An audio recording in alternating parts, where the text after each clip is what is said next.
Não é raro encontrar gestores capazes de interpretar indicadores financeiros, analisar cenários complexos, negociar contratos milionários ou conduzir mudanças organizacionais importantes, mas esses mesmos gestores têm enorme dificuldade para responder perguntas aparentemente simples, como o que eu estou sentindo nesse momento ou por que eu reagi assim. Essa dificuldade ela não está relacionada à inteligência nem à competência técnica. Ela nasce da forma como aprendemos a trabalhar. Desde muito cedo, somos estimulados a desenvolver capacidade analítica, raciocínio lógico, foco em resultados, rapidez na tomada de decisão e controle sobre aquilo que fazemos. Pouco se fala sobre desenvolver a capacidade de reconhecer aquilo que acontece dentro de nós enquanto tudo isso está acontecendo ao redor.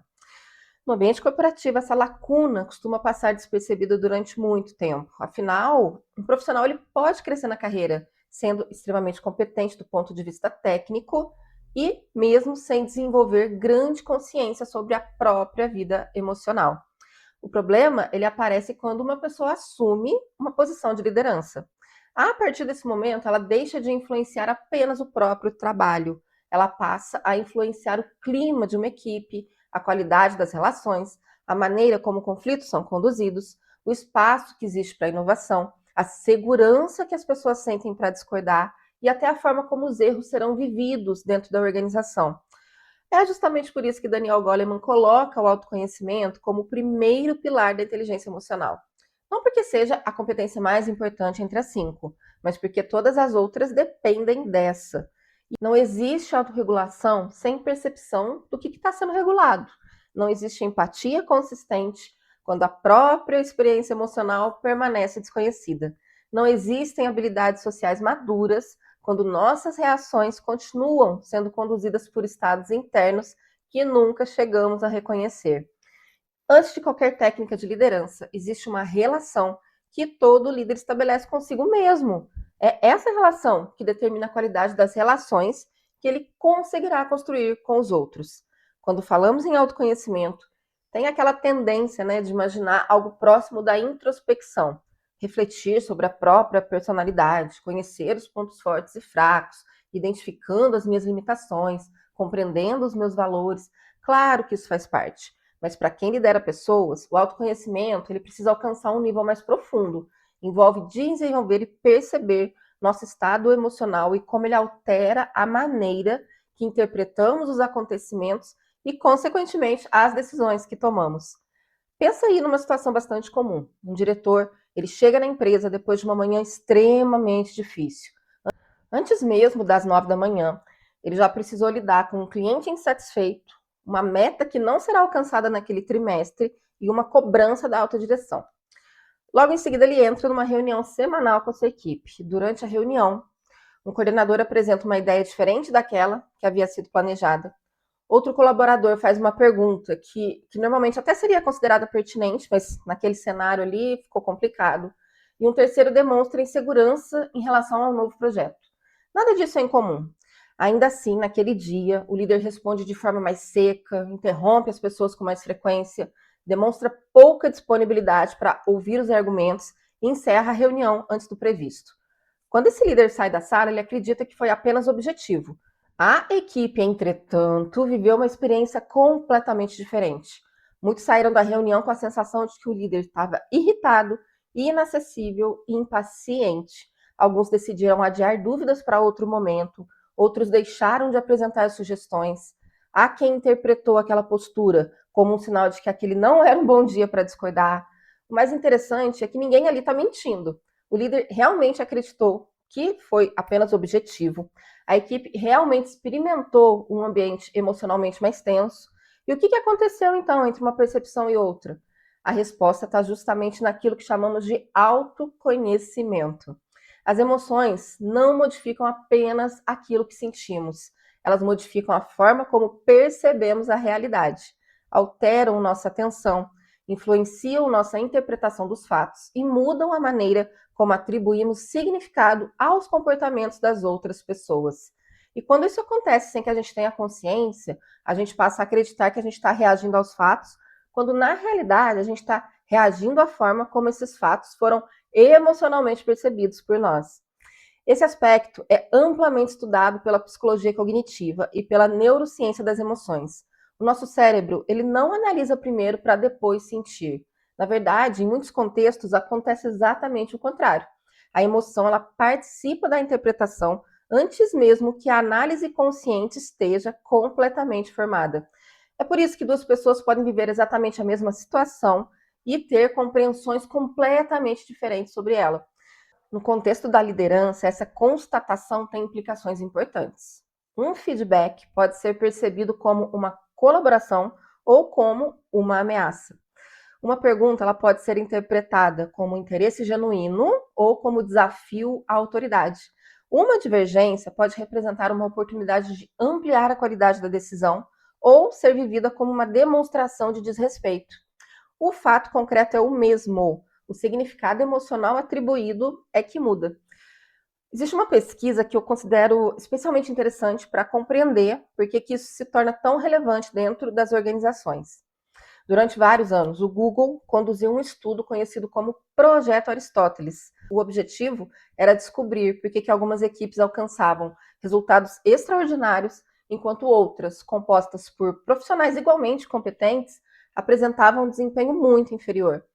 Os pesquisadores analisaram dezenas de variáveis: tempo de empresa, a experiência profissional, o perfil dos integrantes, a diversidade, formação acadêmica, nível técnico e a composição das equipes. Nenhuma delas explicava de forma consistente as diferenças de desempenho. O fator que mais apareceu associado às equipes de alta performance foi segurança psicológica. Em outras palavras, os melhores resultados aconteciam quando as pessoas sentiam que podiam fazer perguntas, admitir seus erros, discordar, apresentar ideias e reconhecer dúvidas sem medo de humilhação ou retaliação. Então, observe que segurança psicológica ela não surge por decreto, tá? Ela também não nasce apenas da cultura escrita nos documentos institucionais. Ela é construída na experiência cotidiana das pessoas. Cada conversa é difícil, cada feedback, cada reunião, cada reação do líder diante de um erro, tudo isso contribui para fortalecer ou enfraquecer essa percepção. É exatamente nesse ponto que o autoconhecimento deixa de ser uma questão exclusivamente individual e passa a produzir consequências organizacionais. Um líder que desconhece o próprio estado emocional, ele dificilmente vai perceber como esse estado influencia a maneira pela qual sua equipe experimenta o ambiente de trabalho.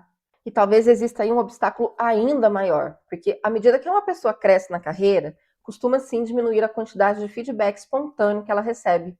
Lá no início da vida profissional, os colegas corrigem, discordam, fazem observações, apontam comportamentos com relativa naturalidade.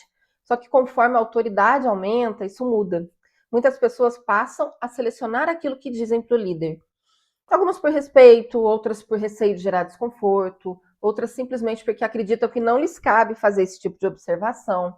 Sem perceber, o líder perde uma das principais fontes de autoconhecimento, que é o olhar dos outros. Ele continua ali, recebendo relatórios, indicadores, resultados financeiros e metas, mas recebe cada vez menos informações sobre o efeito que sua presença produz nas relações. Talvez até seja por isso que tantas avaliações 360 graus surpreendam profissionais experientes. É relativamente comum um gestor descobrir, por exemplo, que interrompe as pessoas com frequência, que responde de forma defensiva quando é contrariado, ou que transmite ansiedade para a equipe, sem jamais ter percebido isso. Sua intenção nunca foi agir dessa maneira. Só que, ainda assim, esse é o efeito que a sua presença produz.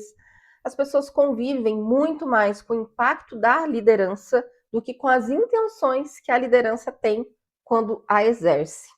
Um líder pode desejar sinceramente construir um ambiente aberto ao diálogo e, ao mesmo tempo, reagir de forma tão impaciente diante de opiniões diferentes que, pouco a pouco, as pessoas elas deixam de discordar. Outro pode acreditar que incentiva a autonomia, mas aí ele vai e revisa cada detalhe do trabalho da equipe e aí ele transmite exatamente a mensagem oposta. O problema não está na falta de boas intenções, mas sim na dificuldade de perceber como é que determinados comportamentos são experimentados pelos outros. É justamente nesse ponto que o autoconhecimento deixa de ser um tema de desenvolvimento pessoal e passa a ser uma competência organizacional. Quanto menor a consciência que um líder possui sobre si mesmo, maior tende a ser a distância entre aquilo que ele acredita comunicar e aquilo que efetivamente comunica. Psicanálise, ela vai acrescentar uma camada importante a essa discussão. Ela parte do pressuposto simples, mas que é muito transformador. Nem sempre a gente reage ao acontecimento presente. Muitas vezes a gente está reagindo ao significado que aquele acontecimento adquiriu dentro da nossa própria história. Vamos lá, que eu vou desenvolver isso com mais calma. Imagine dois gestores participando da mesma reunião com a diretoria. Ambos receberam exatamente o mesmo feedback. Um projeto importante não atingiu os resultados esperados e alguns ajustes vão ser necessários. O conteúdo da conversa é idêntico para os dois. O primeiro ele escuta a crítica, faz perguntas, procura compreender o que pode ser aperfeiçoado e encerra a reunião pensando em alternativas para o próximo ciclo. Já o segundo líder, ele passa o restante do dia tentando provar que aquela avaliação foi injusta. Fica irritado, responde de maneira mais dura às pessoas da equipe e passa a interpretar pequenos questionamentos como desrespeito. O que explica reações tão diferentes diante da mesma situação? Seria bem simplista dizer que um líder, um deles, é emocionalmente inteligente e o outro não. Na verdade, cada pessoa atribui significados diferentes às experiências que vive. Para alguém cuja trajetória permitiu experimentar o erro como parte natural do processo de aprendizagem, um feedback ele tende a ser recebido como oportunidade para se desenvolver. Para outra pessoa cuja história for marcada por experiências de humilhação, críticas excessivas ou exigências muito rígidas, o mesmo feedback ele pode despertar sentimentos de inadequação que ultrapassam completamente a situação presente. Do ponto de vista psicanalítico, isso acontece porque nossa experiência emocional ela nunca começa do zero. O presente, ele dialoga continuamente com experiências anteriores. Situações atuais despertam lembranças, afetos e formas de interpretação que foram sendo construídas ao longo da vida, e muitas vezes sem que tenhamos consciência disso. É por essa razão que duas pessoas podem viver exatamente o mesmo acontecimento e experimentar emoções completamente diferentes. Essa compreensão ela não serve para transformar a liderança em um processo terapêutico. Ela vai servir para tornar o líder mais cuidadoso com as suas próprias interpretações. Nem toda emoção intensa revela a gravidade da situação objetiva. Às vezes ela vai revelar a intensidade do significado que aquela situação adquiriu para quem está vivendo ela. Esse é um ponto de inflexão importante para quem ocupa posições de liderança. Quando deixamos de perguntar o que aconteceu e a gente começa a perguntar por que isso produziu esse efeito em mim, aí sim, o autoconhecimento deixa de ser um exercício de observação e passa a se tornar um exercício de investigação. E é justamente essa investigação que amplia a nossa liberdade para responder ao mundo de maneira mais consciente. Antes de encerrar, eu quero deixar uma proposta para você. Ao longo dessa semana, observe uma situação em que alguma emoção apareça com mais intensidade durante seu trabalho. Não tente mudá-la, tá? Só observe. E pergunte-se de que maneira essa situação influencia a forma como você interpreta as pessoas e toma decisões. E mais, como é que ela te faz reagir e como você acaba influenciando o ambiente. No próximo vídeo, a gente vai falar sobre autorregulação. Porque depois de compreender como nossas emoções influenciam a forma de perceber a realidade, o passo seguinte é entender como lidar com elas sem reprimi-las e sem permitir que assumam o controle das nossas decisões. Nos vemos no próximo episódio. Beijo!